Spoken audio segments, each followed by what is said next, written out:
ये कहानी है एक चालाक राजा की। एक राज्य था और उस राज्य में एक ऐसा रूल था कि वहाँ पर किसी को भी राजा बना दिया जाता था, लेकिन सिर्फ 5 साल के लिए। और 5 साल के बाद उस राजा को एक ऐसे घने जंगल में ले जाकर छोड़ दिया जाता था जहाँ पर दूर दूर तक कोई भी इंसान नहीं रहता था। उस घने जंगल में सिर्फ जंगली जानवर रहते थे जो उस राजा को खा जाते थे।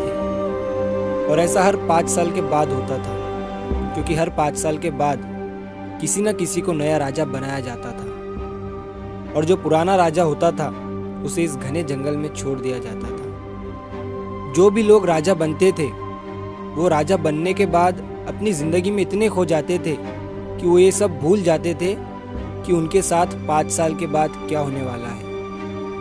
और राजा बनने के बाद वो लोग बहुत ही ऐशो आराम की जिंदगी जीते थे। और जैसे जैसे साल कंप्लीट होते जाते थे तब उन्हें आखिर में डर लगने लगता था और 5 साल कंप्लीट होने के बाद उन्हें उसी घने जंगल में छोड़ दिया जाता था। एक बार एक नए आदमी को राजा बनाया गया। वो आदमी बड़ा ही दिमागदार था।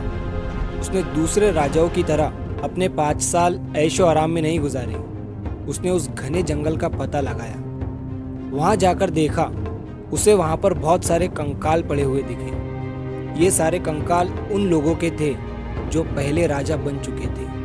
वो ये सब देखकर डर गया। उसने बाहर के कुछ मजदूरों को बुलाया और धीरे धीरे उस घने जंगल के पेड़ कटवाने लगा दिया। और उस घने जंगल में जो जंगली जानवर थे उसने उन सबको पकड़वा कर दूसरे जंगल में छोड़ने लगा दिया। और धीरे धीरे करके उस राजा ने 3 साल के अंदर उस घने जंगल को एक खुले मैदान जैसा बना दिया। अब अगले 2 साल में उसने उस जगह पर गरीब लोगों को घर बनाकर दिया और वहाँ पर अपना खुद का एक महल बनाया। और धीरे धीरे करके उस राजा ने अपने 5 साल में उस घने जंगल को एक राज्य बना दिया। उसने अपने 5 साल उस जंगल को डेवलप करने में लगा दिए।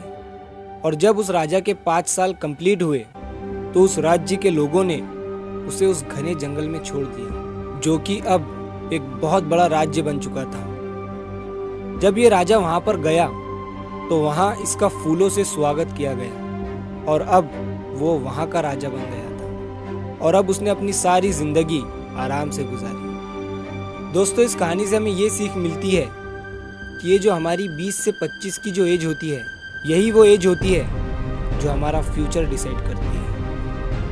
अगर आपने ये 5 साल उन पुराने राजाओं की तरह ऐशो आराम में गुजार दिए तो आपको आगे बहुत तकलीफ जाएगी, क्योंकि यही वो एज होती है जहां आपको सही गलत के डिसीजन लेने पड़ते हैं और आपका एक फैसला डिसाइड करता है कि आपका फ्यूचर कैसा होगा। यही वो एज है जो डिसाइड करती है कि आगे आपकी सेहत कैसी होगी। यही वो एज है जो डिसाइड करती है कि आपके साथ किस तरह के लोग रहेंगे। तो इस वक्त को वेस्ट मत करिए, बल्कि इन्वेस्ट करिए, मेहनत करिए, नई नई चीज़ें सीखिए और ज़िंदगी में आगे बढ़िए।